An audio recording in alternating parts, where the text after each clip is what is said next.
Everybody dies, don't they? Everybody come back, don't they? Isn't that so? You tried to get into the locked room today, didn't you? How do the dead come back, Mother? What's the secret? The Friends of the Friends by Henry James.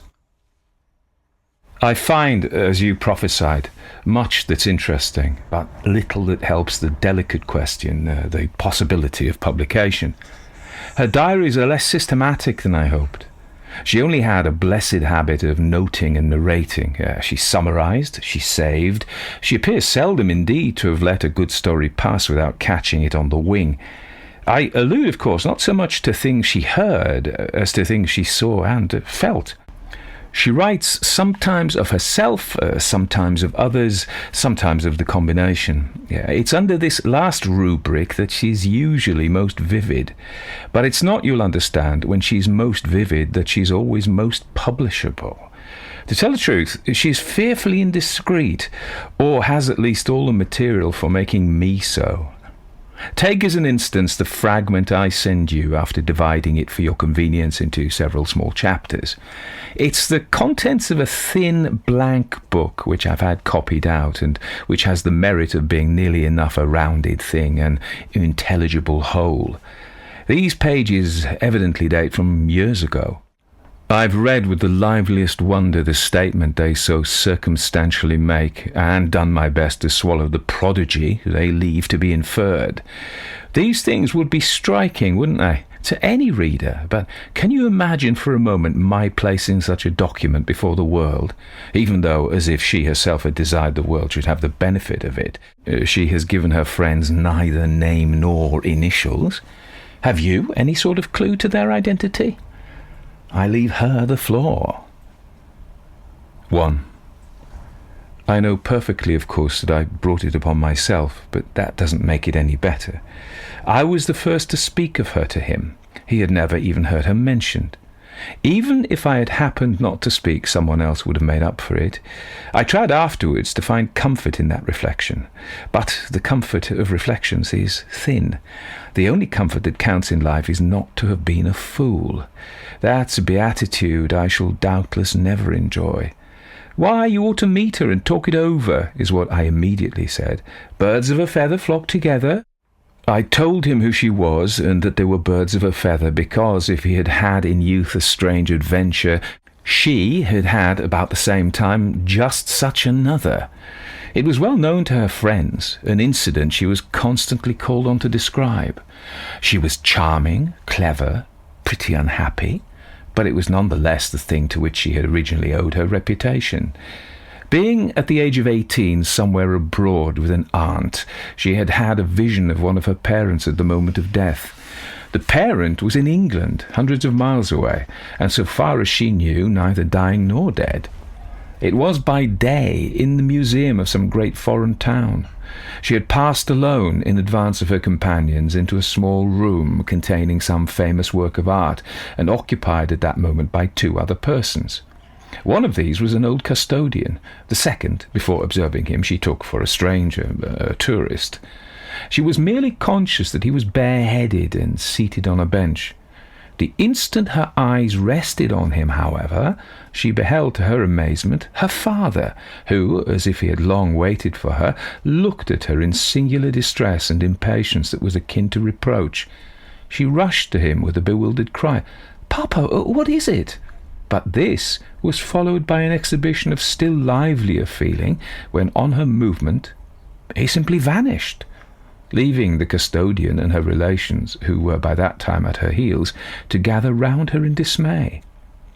These persons, the official, the aunt, the cousins, were therefore in a manner witnesses of the fact at least of the impression made on her. And there was the further testimony of a doctor who was attending one of the party, and to whom it was immediately afterwards communicated. He gave her a remedy for hysterics, but said to the aunt privately, "Wait and see if something doesn't happen at home." Something had happened. The poor father, suddenly and violently seized, had died that morning. The aunt, the mother's sister, received before the day was out a telegram announcing the event and requesting her to prepare her niece for it. Her niece was already prepared. and the girl's sense of this visitation remained, of course, indelible. We had all, as her friends, had it conveyed to us, and had conveyed it creepily to each other. 12 years had elapsed, and as a woman who had made an unhappy marriage and lived apart from her husband, she had become interesting from other sources. But since the name she now bore was a name frequently borne, and since, moreover, her judicial separation, as things were going, could hardly count as a distinction, it was usual to qualify her as the one, who saw her father's ghost. As for him, dear man, he had seen his mother's, so there you are. I had never heard of that till this occasion, on which our closer, our pleasanter acquaintance led him, through some turn of the subject of our talk, to mention it, and to inspire me in so doing with the impulse to let him know that he had a rival in the field, a person with whom he could compare notes. Later on, this story became for him, perhaps because of my unduly repeating it, likewise a convenient worldly label. But it hadn't a year before been the ground on which he was introduced to me. He had other merits, just as she, poor thing, had others. I can honestly say that I was quite aware of them from the first. I discovered them sooner than he discovered mine. I remember how it struck me, even at the time, that his sense of mine was quickened by my having been able to match, though not indeed straight from my own experience, his curious anecdote. It dated, this anecdote, as hers did, from some dozen years before, a year in which, at Oxford, he had, for some reason of his own, been staying on into the long. He had been in the August afternoon on the river. Coming back into his room while it was still distinct daylight, he found his mother standing there, as if her eyes had been fixed on the door. He had had a letter from her that morning, out of Wales, where she was staying with her father. At the sight of him, she smiled with extraordinary radiance and extended her arms to him, and then, as he sprang forward and joyfully opened his own, she vanished from the place. He wrote to her that night, telling her what had happened. The letter had been carefully preserved. The next morning, he heard of her death. He was, through this chance of our talk, extremely struck with the little prodigy I was able to produce for him. He had never encountered another case. Certainly they ought to meet, my friend and he. Certainly they would have something in common. I would arrange this, wouldn't I, if she didn't mind? For himself, he didn't mind in the least. I had promised to speak to her of the matter as soon as possible, and within the week I was able to do so. She minded as little as he. She was perfectly willing to see him, and yet no meeting was to occur, as meetings are commonly understood. 2. That's just half my tale, the extraordinary way it was hindered. This was the fault of a series of accidents, but the accidents, persisting for years, became to me and to others a subject of mirth with either party. They were droll enough at first, then they grew rather a bore. The odd thing was that both parties were amenable. It wasn't a case of their being indifferent, much less of their being indisposed. It was one of the caprices of chance, aided, I suppose, by some rather settled opposition of their interests and habits. His was centred in his office, his eternal inspectorship, which left him small leisure, constantly calling him away and making him break engagements.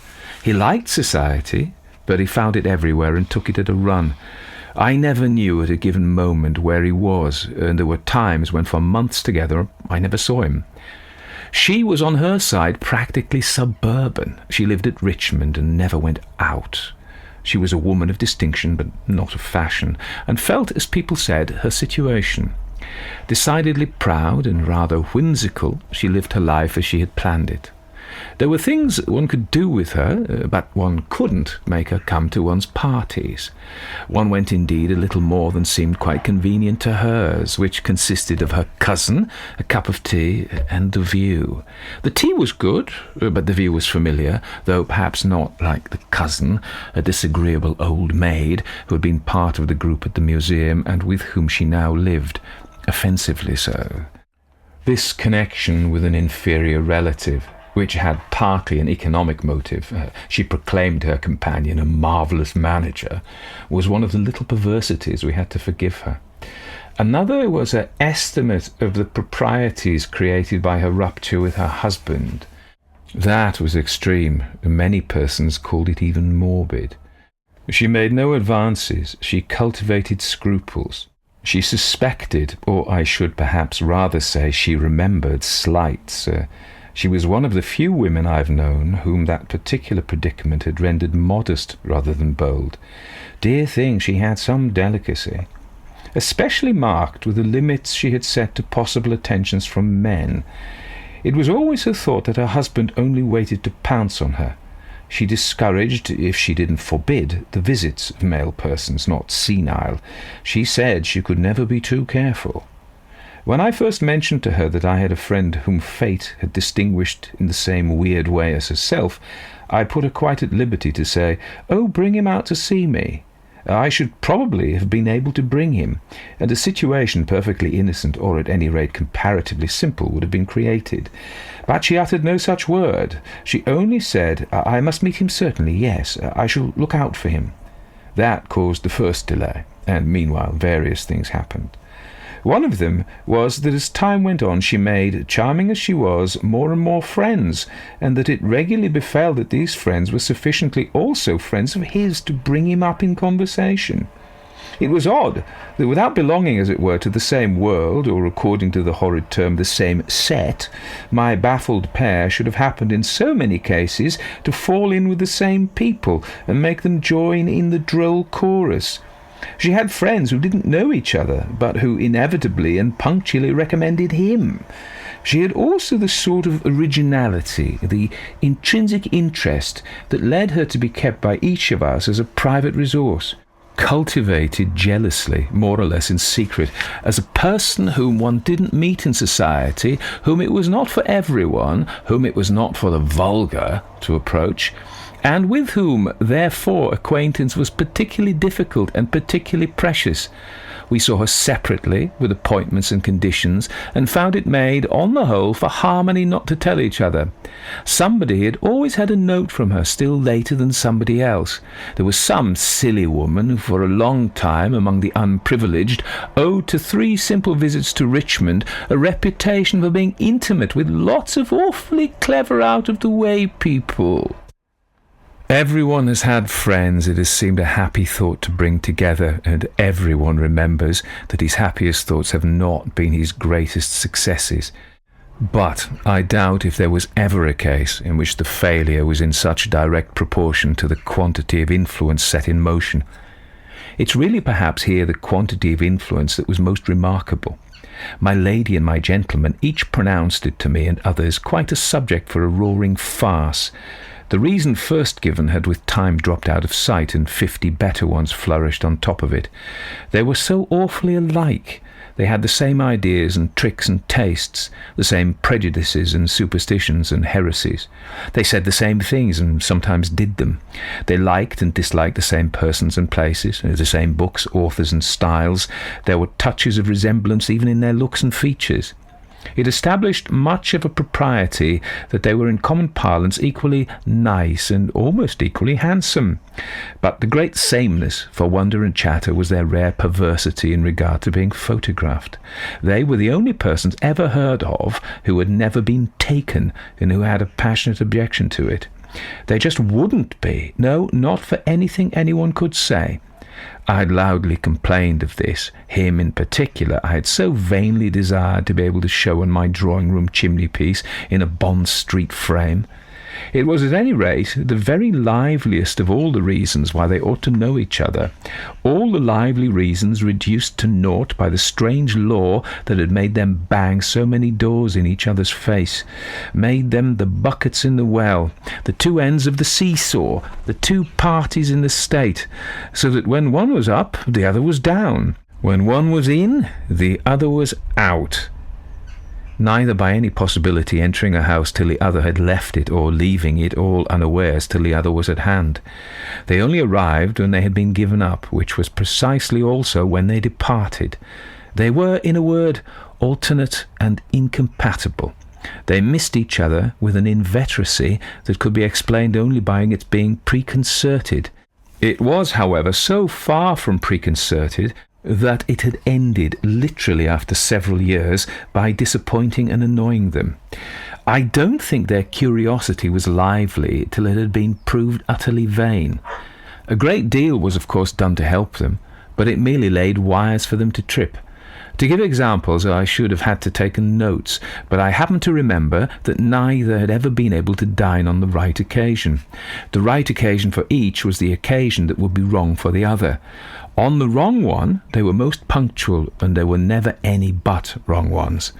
The very elements conspired, and the constitution of man reinforced them. A cold, a headache, a bereavement, a storm, a fog, an earthquake, a cataclysm infallibly intervened. The whole business was beyond a joke. Yet, as a joke, it had still to be taken, though one couldn't help feeling that the joke had made the situation serious, had produced on the part of each a consciousness, an awkwardness, a positive dread of the last accident of all, the only one with any freshness left, the accident that would bring them together. The final effect of its predecessors had been to kindle this instinct. They were quite ashamed, perhaps even a little, of each other.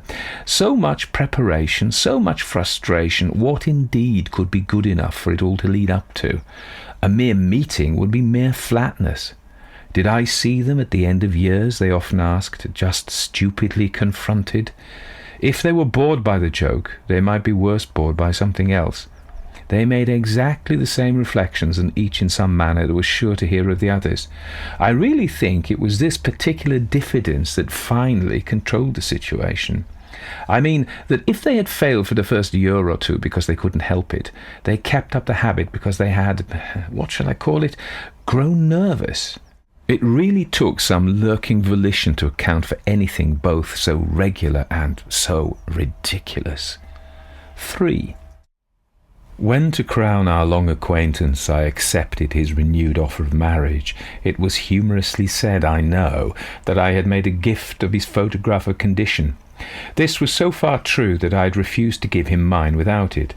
At any rate, I had him at last in his high distinction on the chimney-piece, where the day she called to congratulate me she came nearer than she had ever done to seeing him. He had, in being taken, set her an example that I invited her to follow.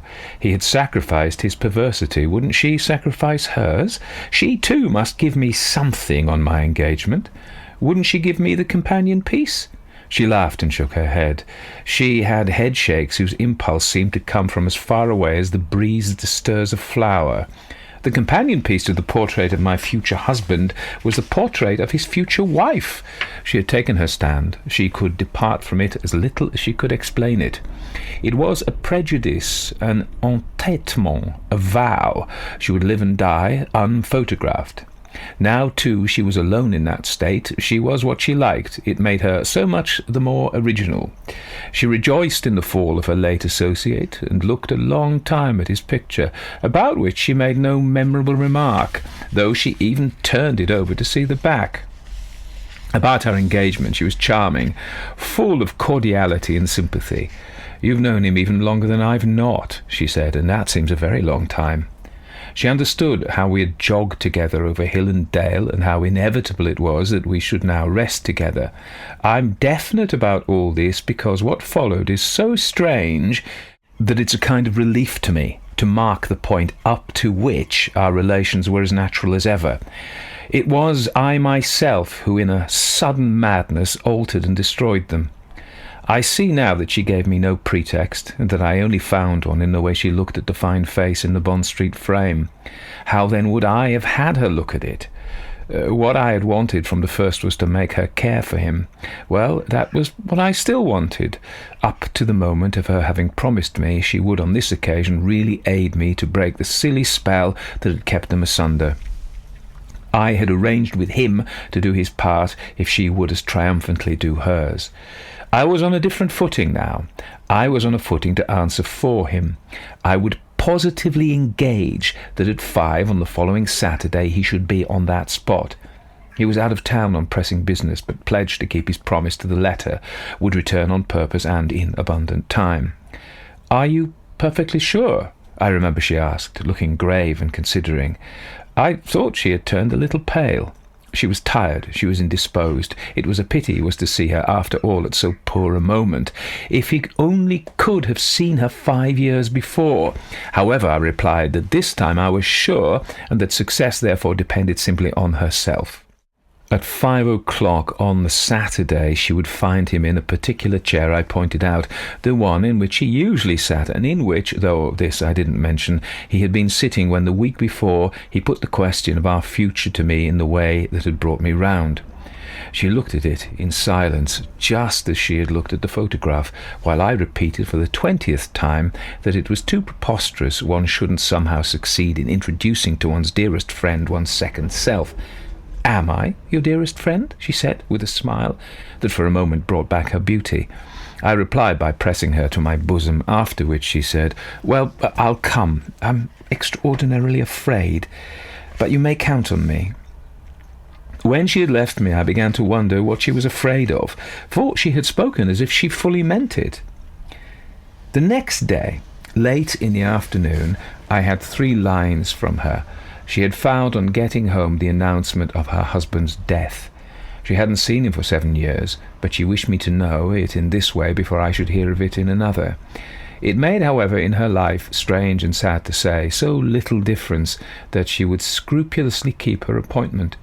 I rejoiced for her. I supposed it would make at least a difference of her having more money, but even in this diversion, far from forgetting she had said she was afraid, I seemed to catch sight of a reason for her being so. Her fear, as the evening went on, became contagious, and the contagion took in my breast the form of a sudden panic. It wasn't jealousy, it just was the dread of jealousy.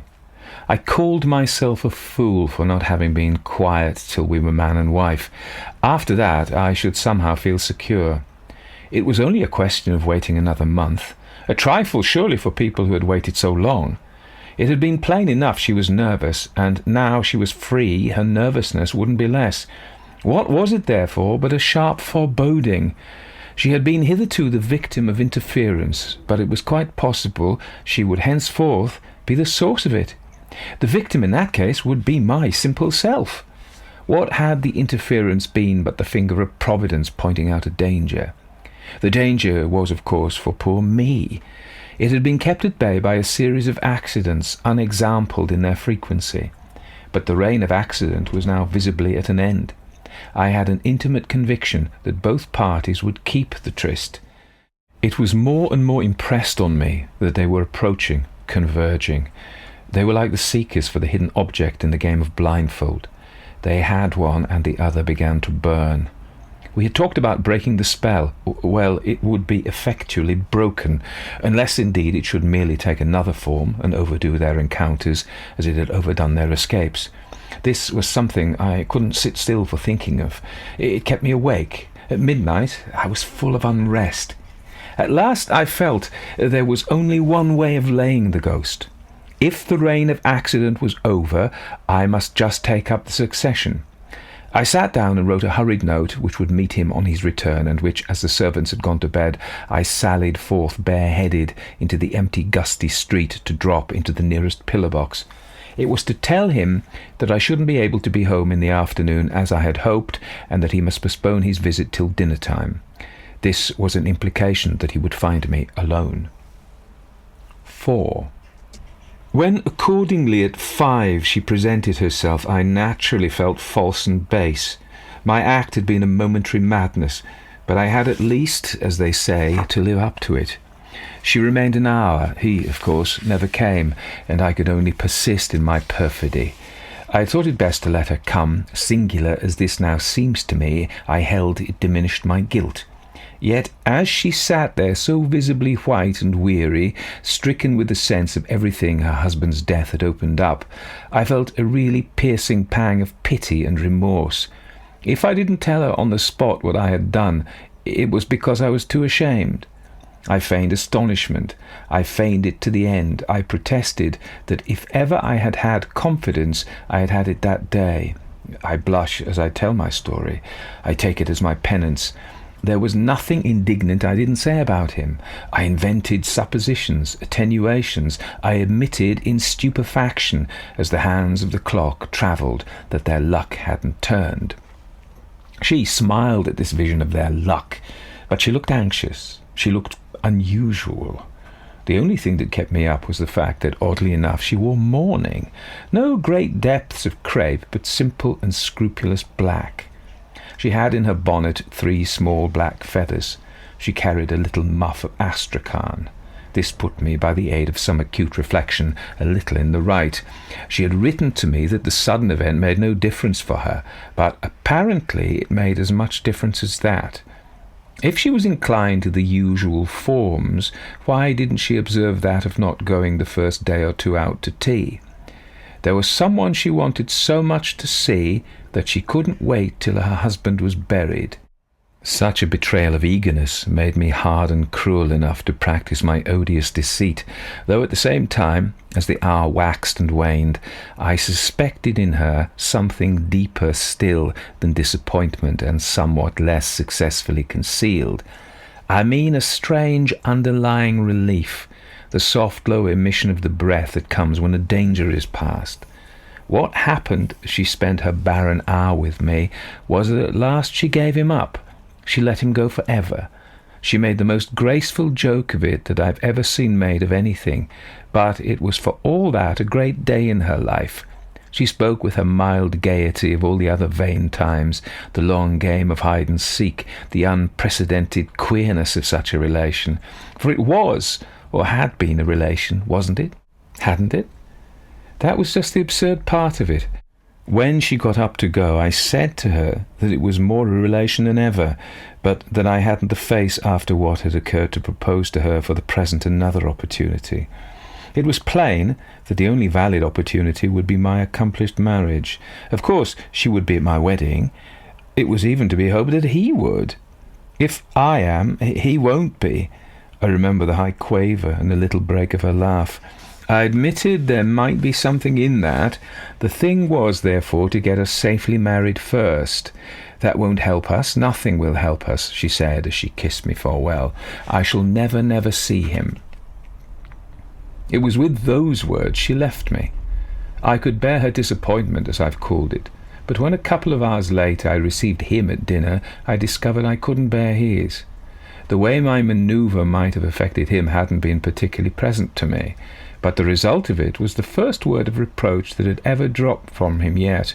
I say reproach because that expression is scarcely too strong for the terms in which he conveyed to me his surprise that under the extraordinary circumstances I shouldn't have found some means not to deprive him of such an occasion. I might really have managed either not to be obliged to go out or to let their meeting take place all the same. They would probably have got on in my drawing-room well enough without me. At this I quite broke down. I confessed my iniquity and the miserable reason of it. I hadn't put her off, and I hadn't gone out. She had been there, and after waiting for him an hour she departed in the belief that he had been absent by his own fault. "She must think me a precious brute," he exclaimed. "Did she say of me?" And I remembered the just perceptible catch of breath in his pause. What she had a right to say? "I assure you she said nothing that showed the least feeling. She looked at your photograph. She even turned round the back of it, on which your address happens to be inscribed. Yet it provoked her to no demonstration. She doesn't care so much as all that. Then why are you afraid of her?" "It wasn't of her I was afraid. It was of you." "Do you think I'd be so sure to fall in love with her? You never alluded to such a possibility before," he went on as I remained silent. "Admirable person as you pronounced her, that wasn't the light in which you showed her to me. Do you mean that if it had been, you'd have managed by this time to catch a glimpse of her?" "I didn't fear things then," I added. "I hadn't the same reason."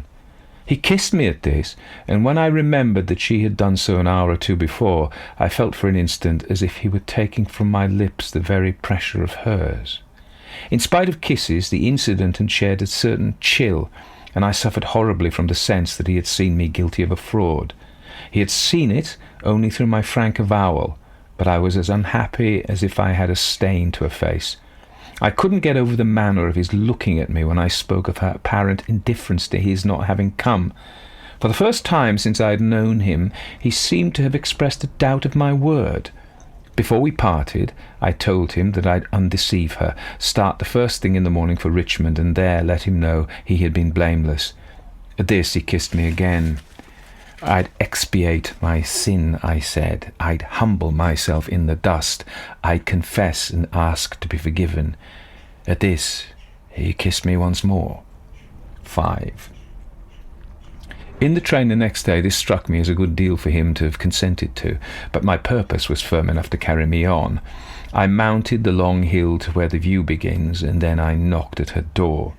I was a trifle mystified by the fact that her blinds were still drawn, reflecting that if in the stress of my compunction I had come early, I had certainly yet allowed people time to get up. "At home, Mum?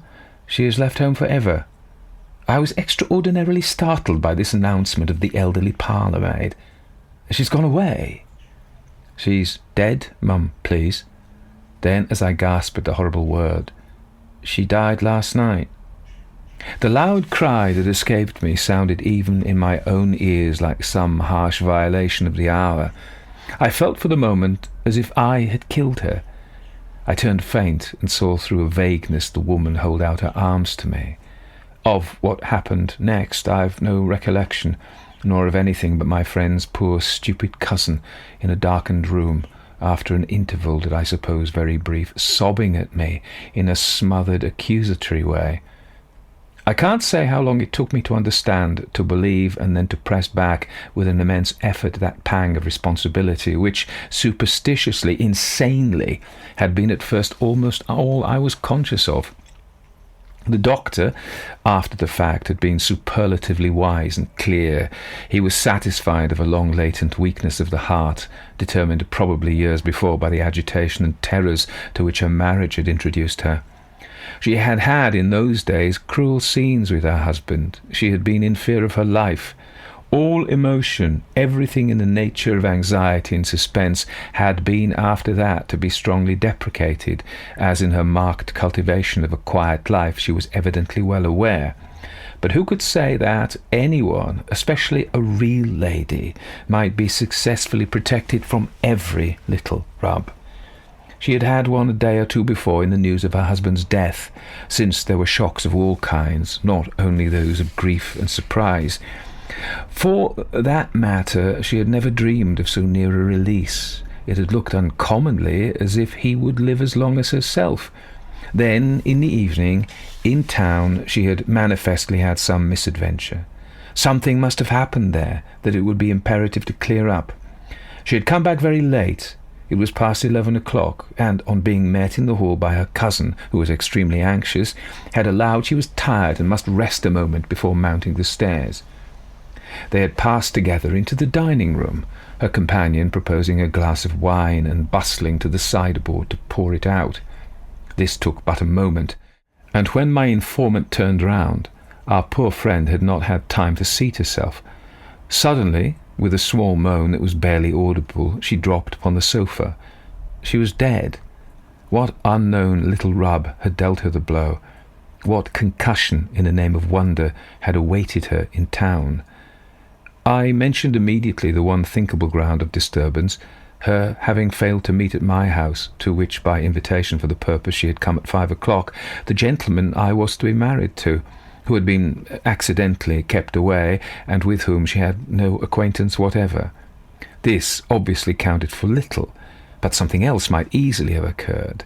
Nothing in the London streets was more possible than an accident, especially an accident in those desperate cabs. What had she done? Where had she gone on leaving my house? I had taken for granted she had gone straight home. We both presently remembered that in her excursions to town she sometimes, for convenience, for refreshment, spent an hour or two at the Gentlewomen, the quiet little ladies' club, and I promised that it should be my first care to make at that establishment an earnest appeal. Then we entered the dim and dreadful chamber where she lay locked up in death, and where, asking after a little to be left alone with her, I remained for half an hour. Death had kept her beautiful, but I felt above all, as I kneeled at her bed, that it had kept her silent. It had turned the key on something I was concerned to know. On my return from Richmond, and after another duty had been performed, I drove to his chambers. It was the first time, but I had often wanted to see them. On the staircase, which, as the house contained 20 sets of rooms, was unrestrictedly public, I met his servant, who went back with me and ushered me in. At the sound of my entrance, he appeared in the doorway of a further room, and the instant we were alone, I pronounced my news. She's dead. Dead? He was tremendously struck, and I noticed he had no need to ask whom in this abruptness I meant. She died last evening, just after leaving me. He stared with the strangest expression, his eyes searching mine as for a trap. Last evening, after leaving you. He repeated my words in stupefaction. Then he brought out, so that it was in stupefaction I heard, "Impossible. I saw her." "You saw her? On that spot, where you stand?" This called back to me after an instant, as if to help me take it in, the great wonder of the warning of his youth. "In the hour of her death, I understand, as you so beautifully saw your mother." Not as I saw my mother. Not that way. Not that way." He was deeply moved by the news, far more moved, it was plain, than he would have been the day before.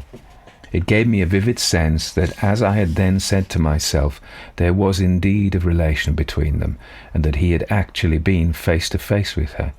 Such an idea, by its reassertion of his extraordinary privilege, would have suddenly presented him as painfully abnormal, hadn't he vehemently insisted on the difference. "I saw her living. I saw her to speak to. I saw her as I see you now." It's remarkable that for a moment, though only for a moment, I found relief in the more personal, as it were, but also the more natural of the two odd facts. The next, as I embraced this image of her having come to him on leaving me, and of just what it accounted for in the disposal of her time, I demanded with a shade of harshness of which I was aware, "What on earth did she come for?" He had now a minute to think, to recover himself and judge of effects, so that, if it was still with excited eyes he spoke, he showed a conscious redness and made an inconsequent attempt to smile away the gravity of his words. "She came just to see me. She came after what had passed at your house, so that we should, nevertheless, at last meet. The impulse seemed to me exquisite, and that was the way I took it." I looked round the room where she had been, and I never had, till now. "And was the way you took it the way she expressed it?" "She only expressed it by being here and by letting me look at her. That was enough," he cried with an extraordinary laugh. I wondered more and more. "You mean she didn't speak to you?" "She said nothing. She only looked at me as I looked at her." "And you didn't speak either?" He gave me again his painful smile. "I thought of you. The situation was every way delicate. I used the finest tact, but she saw she had pleased me." He even repeated his dissonant laugh. "She evidently pleased you." Then I thought a moment. "How long did she say?" "How can I say? It seemed 20 minutes, but it was probably a good deal less." 20 minutes of silence? I began to have my definite view, and now, in fact, quite to clutch at it. "Do you know you're telling me a thing positively monstrous?" He had been standing with his back to the fire. At this, with a pleading look, he came to me. I beseech you, dearest, to take it kindly." I could take it kindly, and I signified as much, but I couldn't somehow, as he rather awkwardly opened his arms, let him draw me to him. So there fell between us for an appreciable time the discomfort of a great silence. 6. He broke it by presently saying, "There's absolutely no doubt of her death." "Unfortunately none. I've just risen from my knees by the bed where they've laid her out." He fixed his eyes hard on the floor, then he raised them to mine. "How did she look?" "She looks at peace." He turned away again while I watched him, but after a moment he began, At what hour, then?" "It must have been near midnight. She dropped as she reached her house, from an affection of the heart which she knew herself, and her physician knew her to have, but of which, patiently, bravely, she had never spoken to me." He listened intently and for a minute was unable to speak. At last he broke out with an accent of which the almost boyish confidence, the really sublime simplicity, rings in my ears as I write. Wasn't she wonderful? Even at the time I was able to do it justice enough to answer that I had always told him so. But the next minute, as if after speaking he had caught a glimpse of what he might have made me feel, he went on quickly, "You can easily understand that if she didn't get home till midnight." I instantly took him up. "There was plenty of time for you to have seen her." "How so?" I asked, "when you didn't leave my house till late?" "I don't remember the very moment. I was preoccupied. But you know that though you said you had lots to do, you sat for some time after dinner. She, on her side, was all the evening at the Gentlewomen. I've just come from there. I've ascertained. She had tea there. She remained a long, long time." "What was she doing all that long, long time?" I saw him eager to challenge at every step my account of the matter, and the more he showed this, the more I was moved to emphasize that version, to prefer with apparent perversity an explanation which only deepened the marvel and the mystery, but which, of the two prodigies it had to choose from, my reviving jealousy found easiest to accept. He stood there, pleading with a candour that now seems to me beautiful for the privilege of having, in spite of supreme defeat, known the living woman, while I, with a passion I wonder at today, though it still smoulders in a manner in its ashes, could only reply that, through a strange gift shared by her with his mother, and on her own side likewise hereditary, the miracle of his youth had been renewed for him, the miracle of hers for her. She had been to him, yes, and by an impulse as charming as he liked, but oh, she hadn't been in the body. It was a simple question of evidence. I maintained, a definite statement of what she had done most of the time at the little club. The place was almost empty, but the servants had noticed her. She had sat motionless in a deep chair by the drawing-room fire. She had leaned back her head, she had closed her eyes, she had seemed softly to sleep. I see, but to what o'clock? There, I was obliged to answer, the servants fail me a little. The portress in particular is unfortunately a fool, even though she too is supposed to be a gentlewoman. She was evidently at that period of the evening without a substitute and against regulations absent for some little time from the cage in which it's her business to watch the comings and goings. She's muddled, she palpably prevaricates, so I can't positively from her observation give you an hour, but it was remarked towards 10:30 that our poor friend was no longer in the club. It suited him down to the ground. She came straight here, and from straight here she went straight to the train. She couldn't have run it so close, I declared. That was a thing she particularly never did.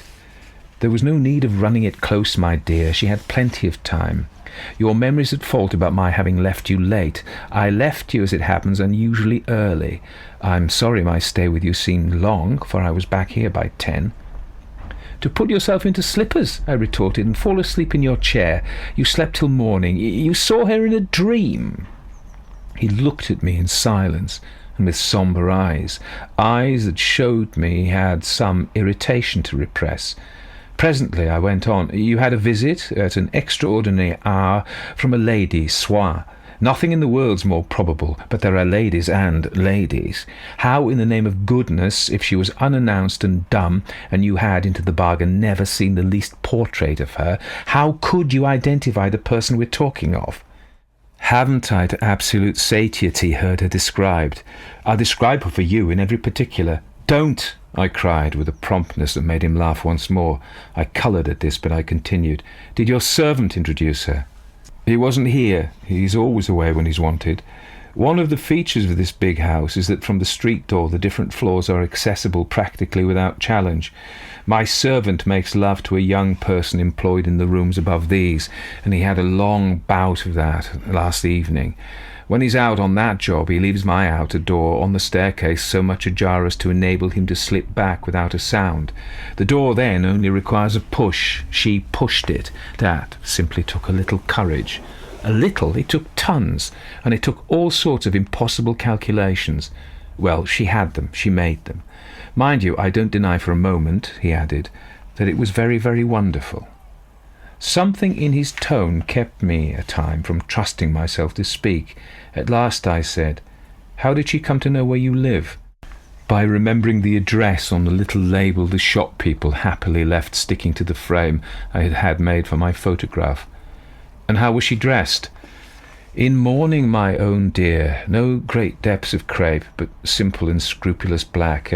She had in her bonnet 3 small black feathers. She carried a little muff of astrakhan. She has, near the left eye," he continued, "a tiny vertical scar."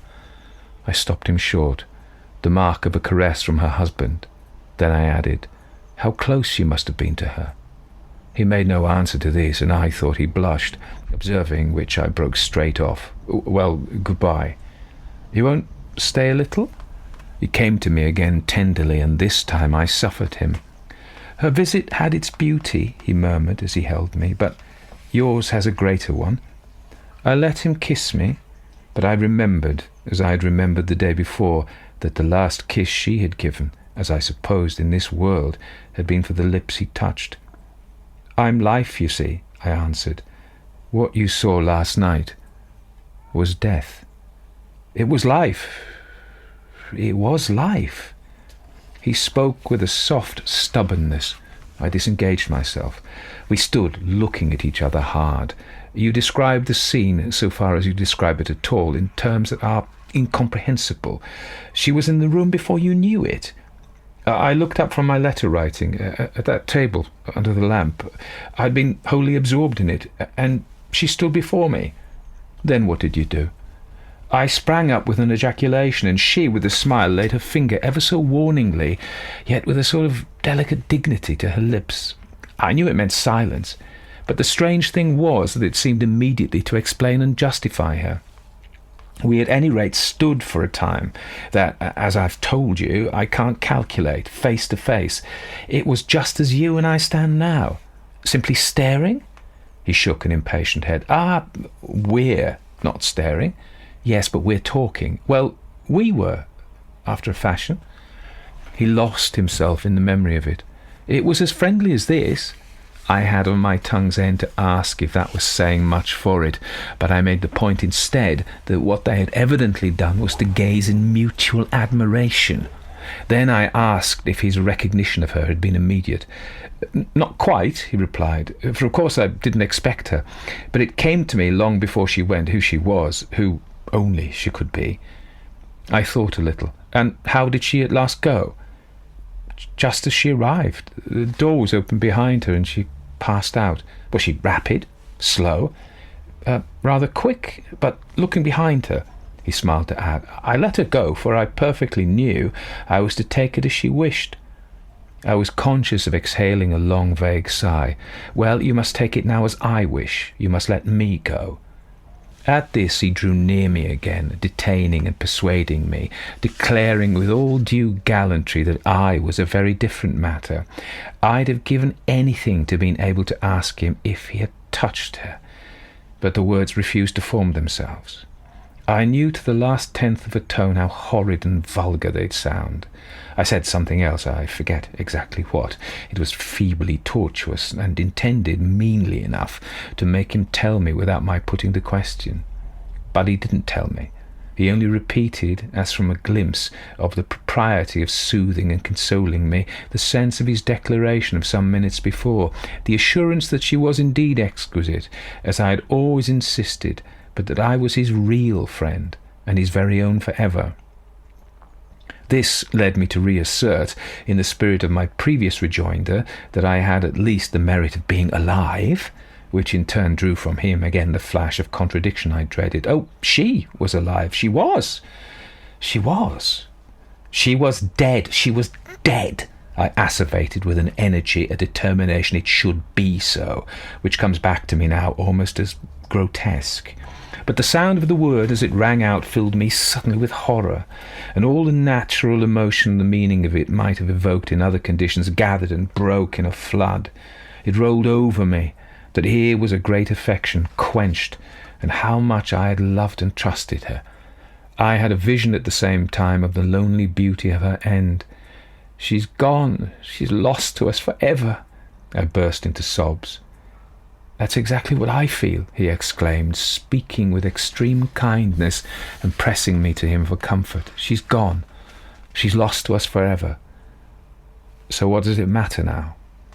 He bent over me, and when his face had touched mine, I scarcely knew if it were wet with my tears or with his own. 7. It was my theory, my conviction, it became, as I may say, my attitude, that they had still never met, and it was just on this ground I felt it generous to ask him to stand with me at her grave. He did so very modestly and tenderly, and I assumed, though he himself clearly cared nothing for the danger, that the solemnity of the occasion, largely made up of persons who had known them both and had a sense of the long joke, would sufficiently deprive his presence of all light association. On the question of what had happened the evening of her death, little more passed between us. I had been taken by a horror of the element of evidence.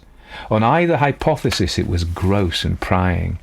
He on his side lacked producible corroboration, everything, that is, but a statement of his house porter, on his own admission a most casual and intermittent personage, that between the hours of 10 o'clock and midnight no less than 3 ladies in deep black had flitted in and out of the place. This proved far too much. We had neither of us any use for 3. He knew I considered I had accounted for every fragment of her time, and we dropped the matter as settled. We abstained from further discussion. What I knew, however, was that he abstained to please me rather than because he yielded to my reasons. He didn't yield. He was only indulgent. He clung to his interpretation because he liked it better. He liked it better, I held, because it had more to say to his vanity. That, in a similar position, wouldn't have been its effect on me, though I had doubtless quite as much. But there are things of individual humour, and as to which no person can judge for another. I should have supposed it more gratifying to be the subject of one of those inexplicable occurrences that are chronicled in thrilling books and disputed about at learned meetings. I could conceive, on the part of a being just engulfed in the infinite and still vibrating with human emotion, of nothing more fine and pure, more high and august, than such an impulse of reparation, of admonition, or even of curiosity. That was beautiful, if one would, and I should, in his place, have thought more of myself for being so distinguished and so selected. It was public that he had already, that he had long figured in that light, and what was such a fact in itself but almost a proof? Each of the strange visitations contributed to establish the other. He had a different feeling, but he had also, I hasten to add, an unmistakable desire not to make a stand or, as they say, a fuss about it. I might believe what I liked, the more so that the whole thing was in a manner a mystery of my producing. It was an event of my history, a puzzle of my consciousness, not of his. Therefore, he would take about it any tone that struck me as convenient. We had both, at all events, other business on hand. We were pressed with preparations for our marriage. Mine were assuredly urgent, but I found as the days went on that to believe what I liked was to believe what I was more and more intimately convinced of. I found also that I didn't like it so much as that came to, or that the pleasure at all events was far from being the cause of my conviction. My obsession, as I may really call it, and as I began to perceive, refused to be elbowed away, as I had hoped, by my sense of paramount duties. If I had a great deal to do, I had still more to think of, and the moment came when my occupations were gravely menaced by my thoughts.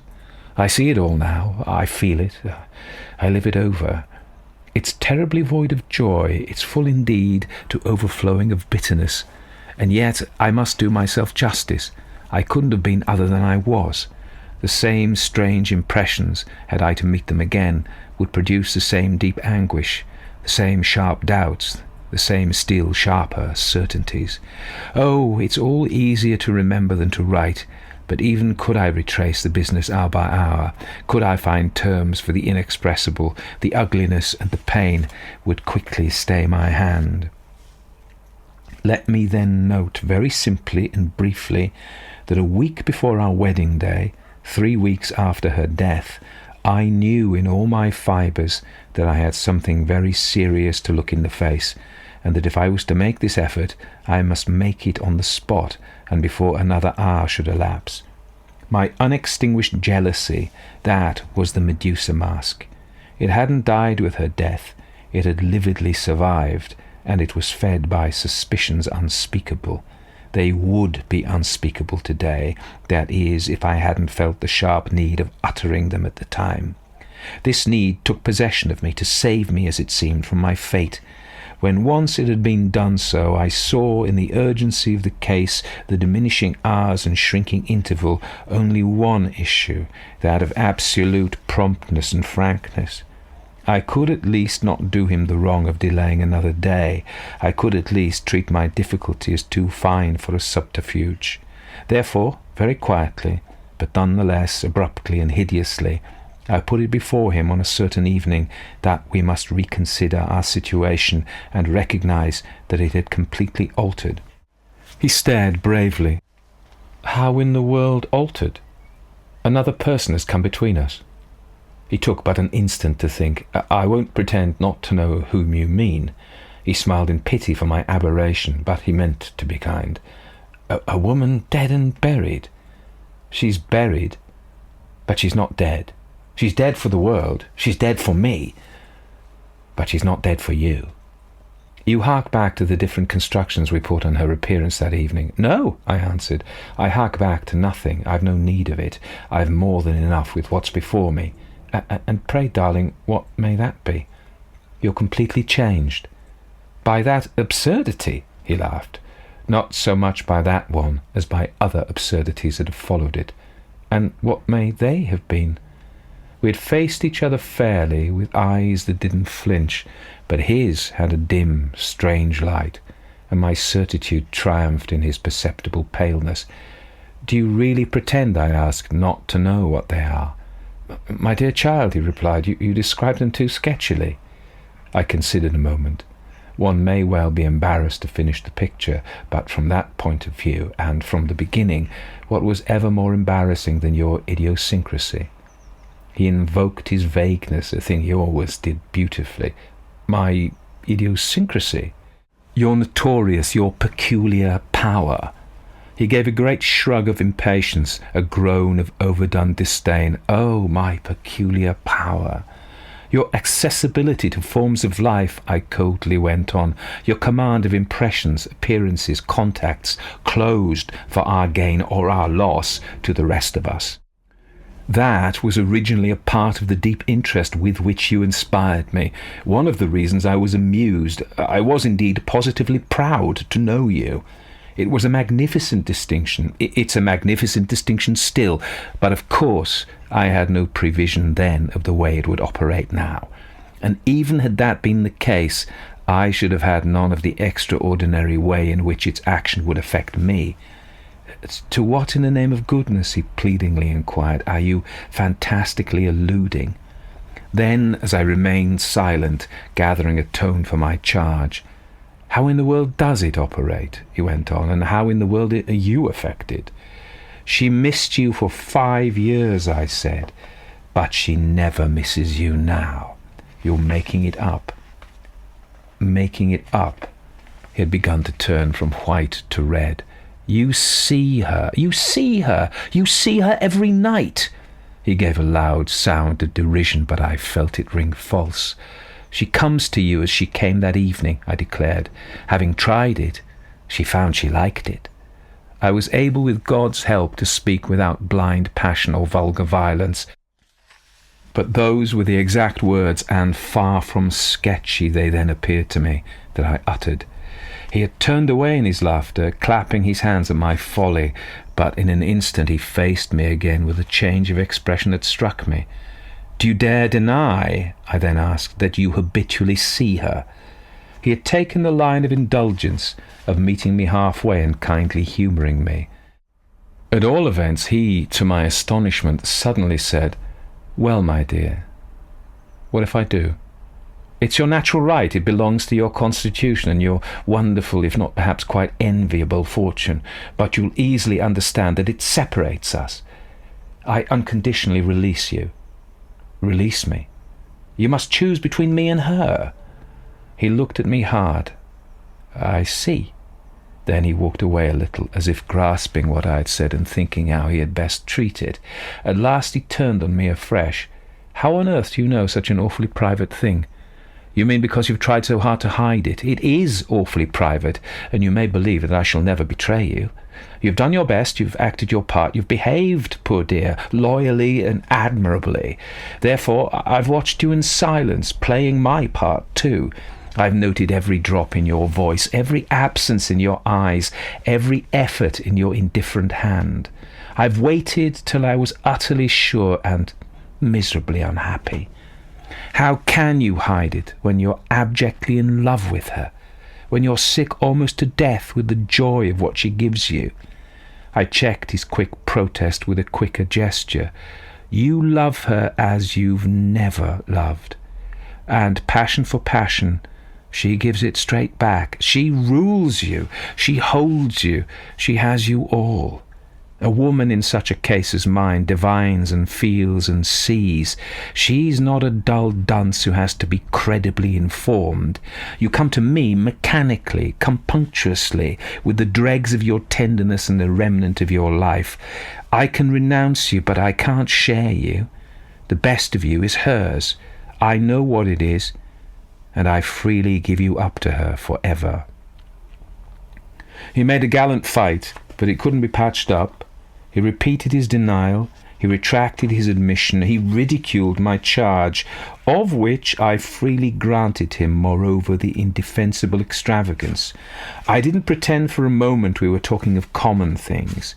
I didn't pretend for a moment that he and she were common people. Pray, if they had been, how should I ever have cared for them? They had enjoyed a rare extension of being, and they had caught me up in their flight. Only I couldn't breathe in such air, and I promptly asked to be set down. Everything in the facts was monstrous, and most of all my lucid perception of them. The only thing allied to nature and truth was my having to act on that perception. I felt, after I had spoken in this sense, that my assurance was complete. Nothing had been wanting to it but the sight of my effect on him. He disguised indeed the effect in the cloud of chaff. A diversion had gained him time and covered his retreat. He challenged my sincerity, my sanity, almost my humanity, and that, of course, widened our breach and confirmed our rupture.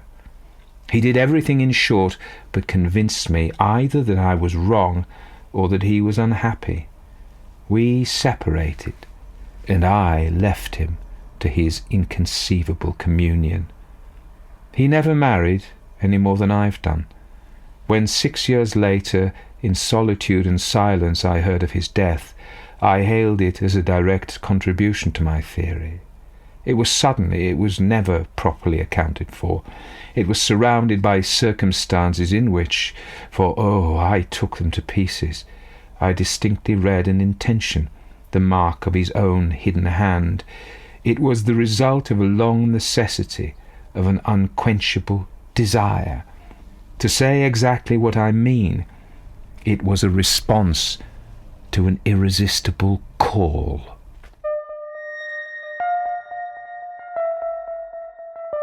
If you like that story, consider supporting me as a patron. That way you help me make more stories for you and get access to a patrons-only library of stories. Lots more hours for you to listen to.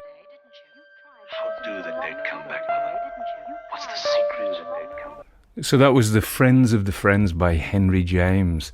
Please remind me never to do another Henry James, at least for 6 months. His sentences are so long and complex to narrate, mainly because of the different ideas that come in him. So he'll have one sentence, it'll start off happy, then it'll have a whimsical interlude, then he'll be frightened, and you have to, or it starts off scary, he has a bit of a thought about a thought with different feeling tones, and you have to remember at the end that it's and then frightening comes in again. So he's really hard work. My sound file looks like a salami sausage, whereas if I have somebody who's easy to narrate, I can go like 20 minutes without making a mistake. But honestly, this is 30 seconds on average. It took me forever to narrate. So anyway, that's that. Enough moaning about that. So Henry James, born 1843, died 1916 in New York City. Grew into one of the most influential American authors of the late 19th and early 20th century. Son of wealthy and intellectually inclined parents, including his philosopher father, James was exposed to literature and philosophy from a young age. His family's frequent travels to Europe during his childhood deeply influenced his worldview and later writing. Henry James Sr., his father, as we would say, played a pivotal role in shaping his worldview. He was a notable philosopher and a theologian, known for his unconventional ideas and spiritual explorations. You see where Henry gets this. I was out just before having a coffee with my friend David, and I said, I just narrated a Henry James story. He said, did he do ghost stories? Oh, I said, he certainly did. And I think he allows his musings about these kind of things to come out that he shared with his brother, William, and his daddy as well. So his father was very interested in Emanuel Swedenborg, who was a mystic dude. And he wrote a book called The Secret of Swedenborg, 1868, or Swedenborg. I don't know how to say it, actually. I could look it up, but I'm too lazy. Somebody will tell me in the notes, and I'll know next time. So this is a big influence on his writing going forward. He began his own literary career in the 1860s, publishing short stories in popular magazines, while Watch and Ward was serialised in 1871, wasn't published together as a book till 1878. His first published book was actually a collection of short stories called A Passionate Pilgrim and Other Tales in 1875. So let's work out how old he was then. Oh, that's a hard one, that one. 27. Then he writes The American, 1877, then The Portrait of a Lady, 1881, The Bostonians, 1886. Now, I don't know about that. Is that cultural appropriation? Because he's actually from New York. So what do Bostonians think about Henry James writing about them? I don't know. Anyway, 1876, he moved to London, and he spent much of his adult life in London. This story's set in London, in Richmond, I think, in the sort of Surrey, as it was then, southwest London, the posh area of southwest London now. So he became very transatlantic. I would be very interested in knowing how he spoke. Anyway, so he did all sorts of stuff in the 1890s, different literary forms, plays, travel writing, and then he wrote The Wings of a Dove, 1902, and then The Ambassadors, 1903, The Golden Bowl. And he is intricate plots and dense prose, you bet. I think this plot isn't massively intricate. It's a very interesting shape. Feels like a T to me. That's a kind of synesthesia. When I think of a plot shape, I actually do very often think of stories and I see them as shapes. Well, don't know. Maybe, I don't know. Probably not just me. Never really spoken to anybody about it before. It's psychological realism. So I think he's a very deft understander. That's not a very good word. And portrayer. That's a better word. Of actually how people are, the psychological states people, and I think this is a really good story for that. Okay, so he loved his brother William, and who was a fairly mystical philosopher. I've got a lot of times for William James as well. Do you know what? James never won the Nobel Prize in Literature, although he was nominated 3 times. And the fact he was nominated 3 times shows that even during his lifetime he was thought as a big cheese. He was actually nicknamed the Master, and his literary peers thought he was the bee's knees. Then we have, of course, famously from Ghost Stories, the novella The Turn of the Screw, 1898. Now, he often critiqued American culture and society. The last Henry James story I did was The Jolly Corner, I think, set back in New York, about this guy who has been abroad in Europe for a long time and goes back to New York and kind of has ambivalent view. It's a very interesting story. You should go and listen to it, of the life he didn't lead. I think that's a really important fact I'm going to come back to. The Jolly Corner. Maybe because it was the last James story I did, but anyway. So 1915, there's the First World War. This is before America comes into the First World War. He's actually in England at this time, and he became a British citizen, or technically a British subject. He died February 28th, 1916, before the end of the war, before the US had joined the war, before the Germans were defeated. So I suspect that isn't massively relevant, you know. So let's talk about this story, The Friends of the Friends, originally titled The Way It Came, published in 1896. It's ostensibly a ghost story, and of course we do know that James was very fond of, particularly in Turn of the Screw, he has ghosts, but they're narrated in such a way that it's not clear if they are ghosts as such, you know, your standard chains and sheets type of ghost. Your standard gothic ghost, they aren't really. They usually mean something else. So in Turn of the Screw, of course, it is narrated as if they are ghosts, but that he casts doubt on the narrator. Also, interestingly, an unnamed woman, as in this, so he obviously likes that bit of a play there, having his narrator as an unnamed woman.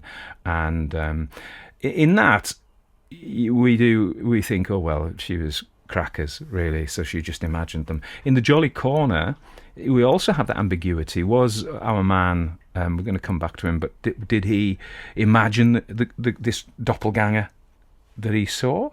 And in this story, I think it is less ambiguous. But remember, I'm a ghost believer, so I perhaps tend to go with the ghosts are real, you know, in stories. If there's ever an ambiguity, I'm like, yeah, no, they're real, you know. So to me, it seemed that at the end, our unnamed man, the fiancé, did see the unnamed woman, who I'll call the seer. So I think that was true. So it's introduced through a little bit of editorial fiction. So an unnamed editor talks about these papers he's found, and he interestingly says who is no longer with us. So, and he has these anonymous papers as if he's edited them, put them together out for some kind of publication, and she's no longer with us. He praises her psychological acuity and observational skills, and her love of a good story, but he doesn't name her. Now, nobody's named. Now, I actually think this is an M.R. James piece of advice. So if you remember, characteristically, M.R. James, the point about ghost stories is people don't believe them because it's not our everyday experience to come into contact with the supernatural, for you know, nearly all of us. And so M.R. James said, you know, if you say you've seen that, people might not believe you, but if you kind of put a bit of distance between it, so you could put it in a foreign, weird country, so that might make it more believable. But it wouldn't happen on our street, but it could happen in Micklevania, you know, because I don't know, that's a mysterious place. Or then you put it in the past. Well, this happened a generation or two ago. Oh, well, the past is a different country, is a foreign country. They do things differently there. Yeah, I can believe that. And I think this is that distancing. And I think the unnamedness of it is just adding mystery. So, you know, somebody out there may say, no, this is a clever and deeply meaningful.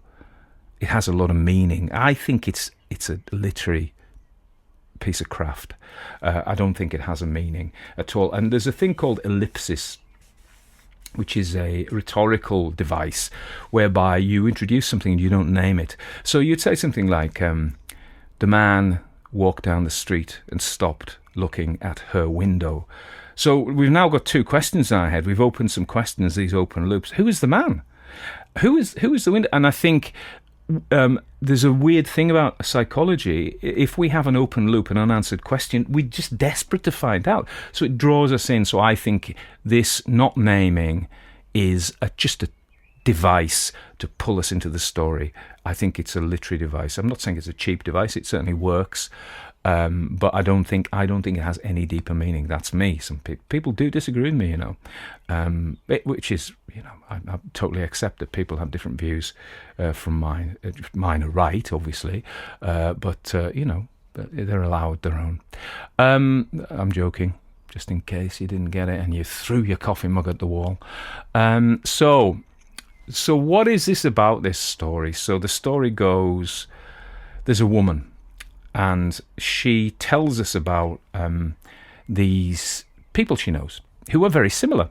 The key and interesting fact about them is they both had saw ghosts of that. What he saw his mother, she saw her father at the time of their death about the same time, and they're very similar in taste. They're very similar. People say how, so actually you think at first, oh, is she a matchmaker? She wants to bring them together because they're so compatible. It's a bit of matchmaking, isn't it? And then later on, it just drops out of the blue. Oh, I'm marrying him, by the way. Not even by the way, I'm marrying him. And oh, right, okay. So the narrator is fascinated by these. It's not a couple, although they are a couple. The fiancé and the seer. She's fascinated by them. She can't leave them alone, and she spends years trying to bring them together, and fails. Does she fail on purpose?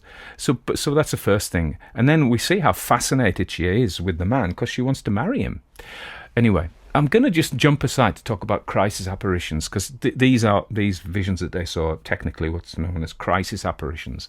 So they are intriguing phenomena recorded by parapsychologists and psychical researchers. Vivid, often lifelike visions of individuals who appear to loved ones, frequently at the precise moment of death or at a time of emotional extremity. They can actually be alive, and visions of the ghosts of living people are pretty common, and these are really common. So the most famous case, of course, is placed in County Monaghan in Ulster in Ireland, and in County Monaghan is one of the counties of Ulster, and so Castle Leslie, which was, the Leslies were Anglo-Irish ascendancy, so they had a big castle. During the First World War, Second Lieutenant Norman Leslie was a flyer in the Army Air Corps, in the British Army Air Corps, because this was before Ireland achieved its independence, or the southern part of Ireland.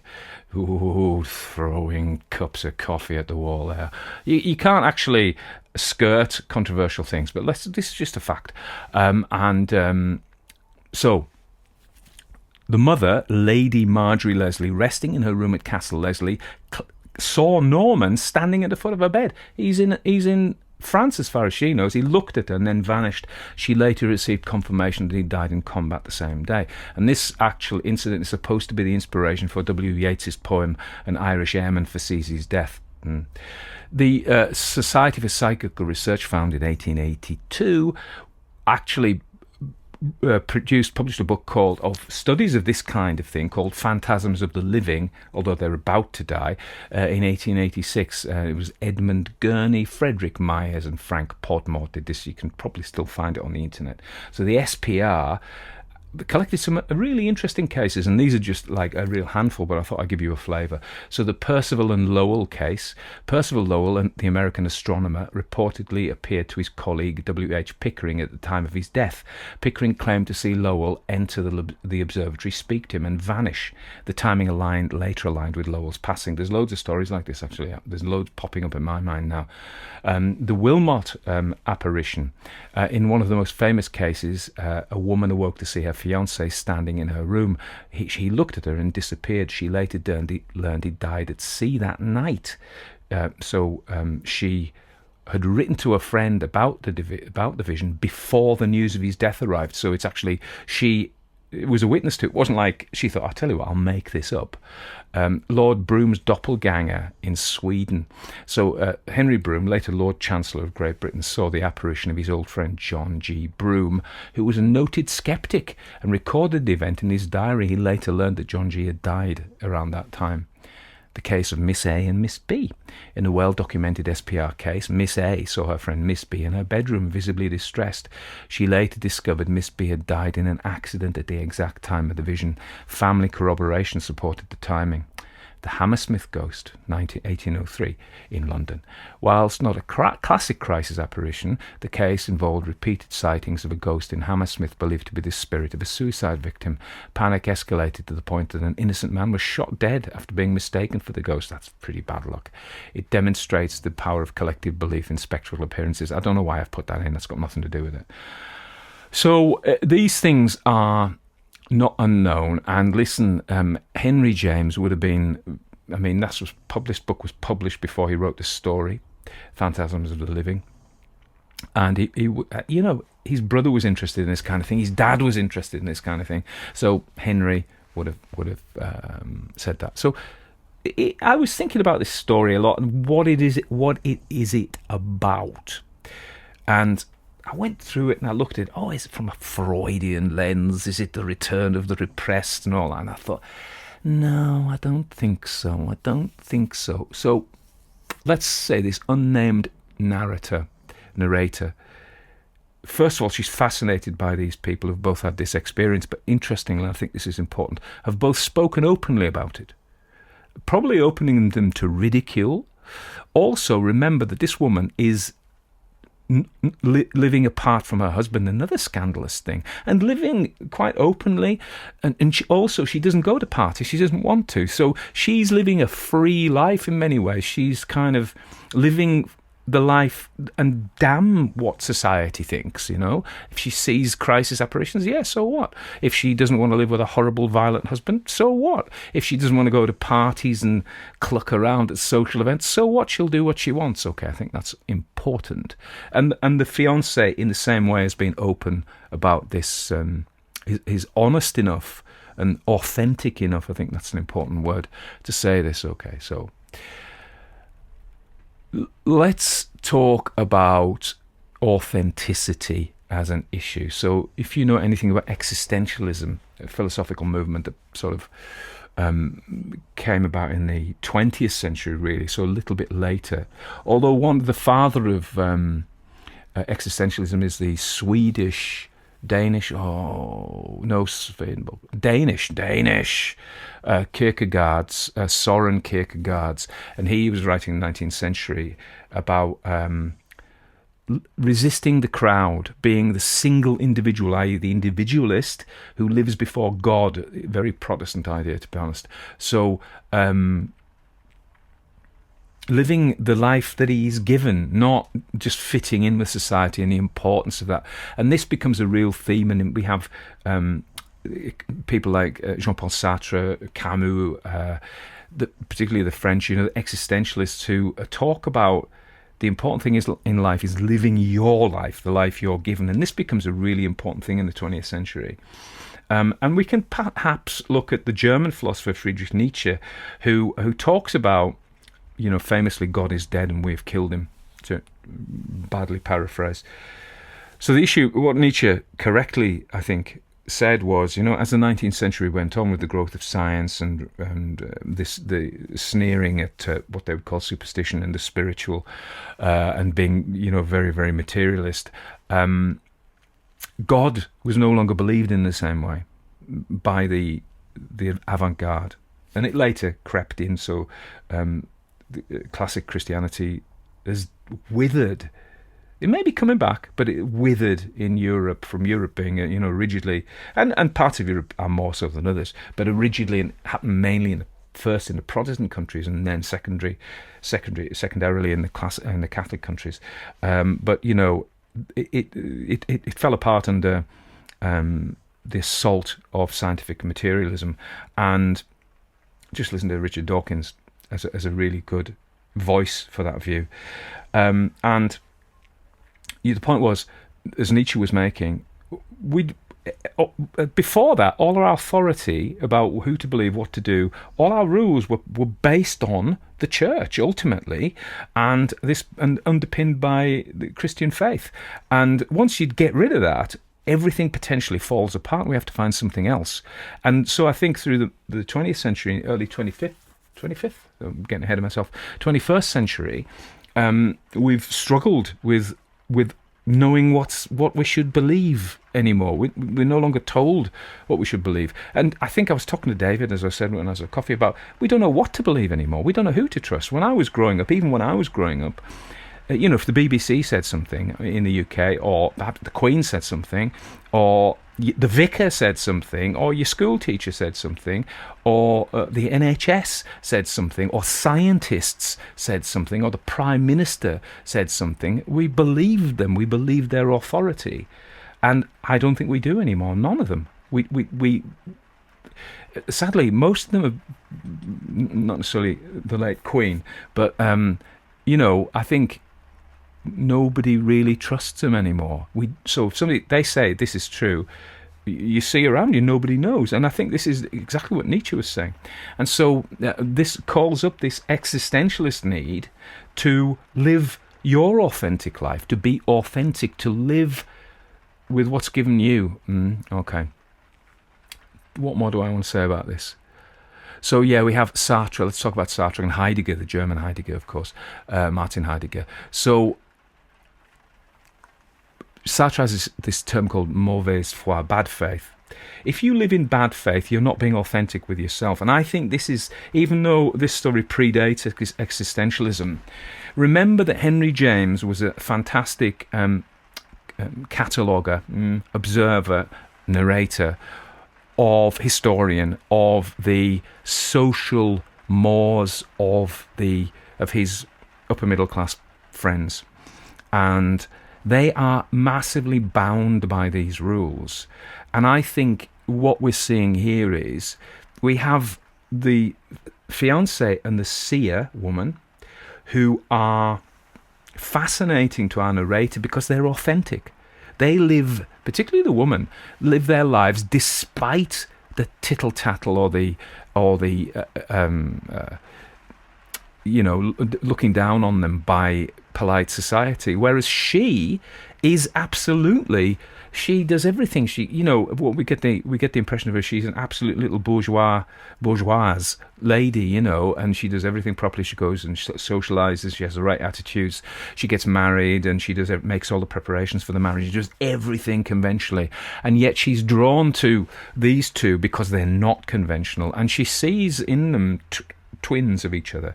And but people say that this story is an example of an unreliable narrator. You remember, the unreliable narrator is the story is being told to you by somebody ultimately you can't trust. I don't think that's fair, Runner, because if you look at something like Roger Ackroyd, yeah, absolutely, he's lying to us all down the line. I don't think she's lying to us. I think she doesn't even know herself, the narrator. I don't think she knows. She's fascinated by this couple. She sees that they have a lot in common with each other. She tries to put them together, and then at the crux point, when she's about to bring them together, she blasts it. She destroys that chance because suddenly she's jealous. Because remember she says about the seer woman, I had seen her in my young time, much admired. She had been a beauty, but the kind of beauty that makes enemies, men's enemies, I mean. And then she talks about how she was jealous.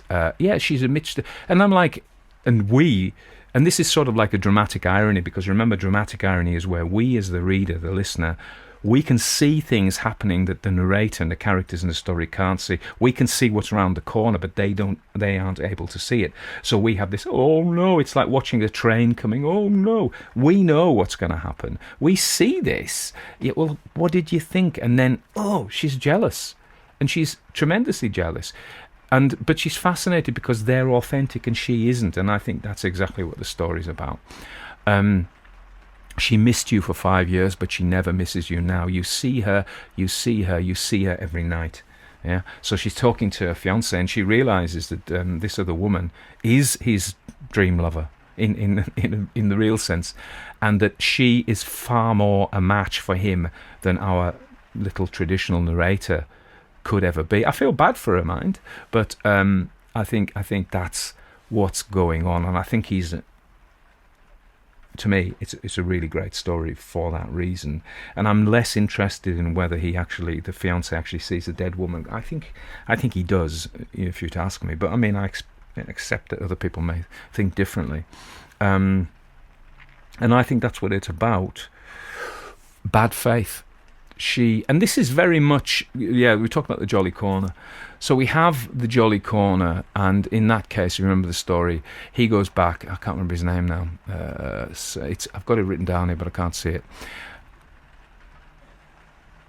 Yeah, anyway, I can't find his name, and he goes back to New York, and he sees his double, and this is the double who stayed in New York and was in property and was the wheeler dealer and was the man this intellectual, bookish person could have been. And I think it's the same thing, almost like James is saying, potentially.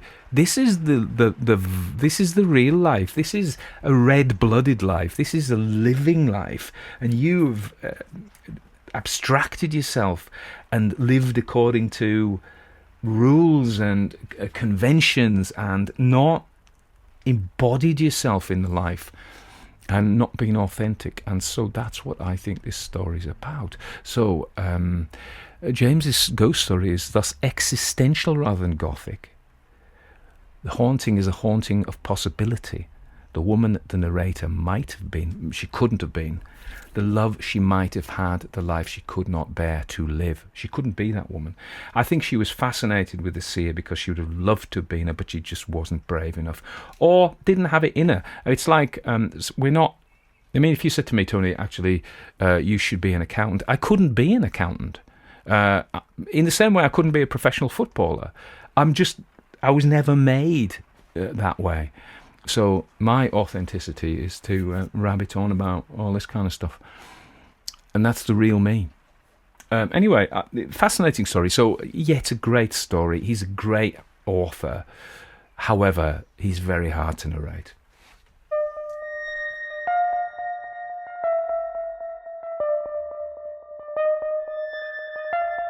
Everybody dies, don't they? Everybody come back, don't they? Isn't that so? You tried to get into the locked drawer today, didn't you? How do the dead come back, Mother? What's the secret?